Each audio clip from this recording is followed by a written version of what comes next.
Missiles రెడీగా ఉన్నాయి. ఇక్కడ అద్భుతమైన జీపీఎస్లు కూడా ఉన్నాయి. మాకు గైడెన్స్ టైం టు టైం ఇస్తారు.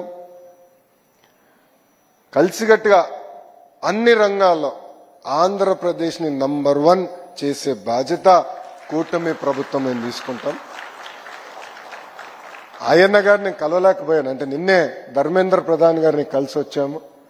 ధర్మేంద్ర ప్రధాన్ గారికి కాన్స్టిట్యూషన్ డే నాడు మాక్ అసెంబ్లీ ఎట్లా నిర్వహించామో ఆయనకు వీడియో చూపించాము. పిల్లలకి రూపొందించిన రాజ్యాంగం పుస్తకం కూడా ఆయన చూపిస్తే ఫిబ్రవరి మాసంలో భారతదేశంలో ఉన్న స్టేట్ ఎస్సీఆర్టీ సంస్థలందరినీ అలా సమావేశం ఏర్పాటు చేసుకుందాం. ఏ మోడల్ ఏదైతే అద్భుతంగా ఆంధ్ర రాష్ట్రంలో మీరు రూపొందించారో ఆ మోడల్ అన్ని రాష్ట్రాల్లో అదే మోడల్ ఇంప్లిమెంట్ చేయాలి, వాళ్ళు కొంచెం అవగాహన తీసుకొద్దామని ఆయన చెప్తాం జరిగింది. ఆయన కూడా ఆశ్చర్యపోయారు, ఇంత అద్భుతంగా ఎట్లా నిర్వహించారంటే మా స్పీకర్ గారి కృషితో మేము చేశాము, ఆయన సహకారంతో మేము ఇంత అద్భుతంగా చేయగలిగామని ఆయన చెప్తాం జరిగింది. మిసైల్ జీపీఎస్ అనే ఒక ఉదాహరణ లాస్ట్ పాయింట్ చెప్పి నేను మీ అందరి దగ్గర సెలవు తీసుకుంటా. నేను శాసనసభ సాక్షిగా గౌరవ స్పీకర్ గారు నేను అడిగా, సార్ హౌస్ లోపలనే మాక్ అసెంబ్లీ నిర్వహిస్తే బాగుంటుందని నేను కోరాను. ఆయన చాలా ఇబ్బంది పెట్టా, చాలా ఇబ్బంది పెట్టా. కనీసం ఒక 10-15 సార్లు మాట్లాడి ఉంటాను, ఫోన్ చేసి ఉంటాను. అంటే మంచి మనసుతో ఏదో చేయాలని అనుకుంటాం.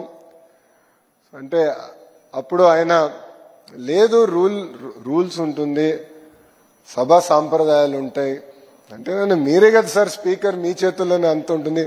లాస్ట్ రూల్ బుక్ లో లాస్ట్ రూల్ ఉంటుంది, if speaker so desires can override all the previous rules అని లాస్ట్ రూల్ ఉంటుంది. నేను ఆ రూల్ కోట్ చేశాను.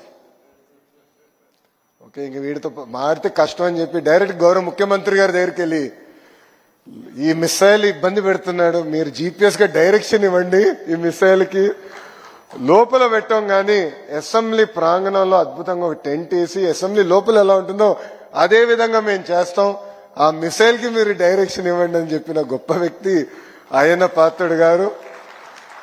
మొత్తం కార్యక్రమం అయిన తర్వాత నాకు అర్థమైంది ఎందుకంటే కొంతమంది ప్రతిపక్షాలు ఉన్న వాళ్ళు తెలియక ఎక్కడ నిర్వహించాం కూడా కనీసం అవగాహన లేక మా పైన ఆరోపణలు చేశారు. అప్పుడు నాకు జీపీఎస్ గొప్పతనం ఏంటో నాకు అర్థమైంది.